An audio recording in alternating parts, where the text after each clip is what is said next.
Hamas is responsible and Hamas will pay. Israeli Prime Minister Benjamin Netanyahu vowing his country will strike back at the Islamic militant group after the kidnappings and killings of 3 Israeli teenagers.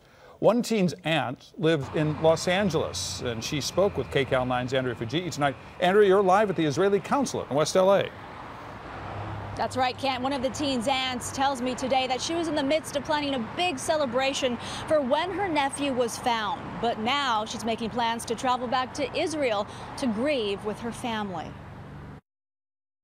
Again, they were just boys, just kids. Leehy Shaer, who just moved to Los Angeles, says her nephew, 16-year-old Gilad Shaer, was always smiling, loved life, and taking care of his 5 sisters. I don't believe that he's not here anymore. I don't believe it. Gilad and his 2 friends were found dead on Monday, not far from where they disappeared more than 2 weeks ago in a West Bank village. They were hitchhiking home from school when Israeli leaders say the Palestinian militant group Hamas kidnapped and then murdered them. I just heard that they found them in a hole, tied, and I guess they shoot them. My brother Ophir said, Lee, at least they didn't suffer much. Israeli soldiers arrested 400 members of Hamas during the search for the teens.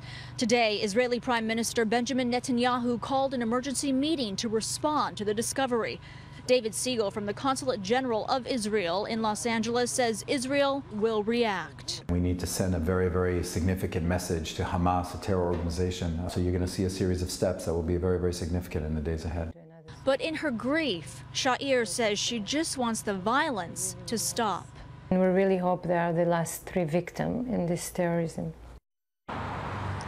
And tonight, Israel launched a series of airstrikes into Gaza, they say in response to rockets being fired into Israel since Sunday.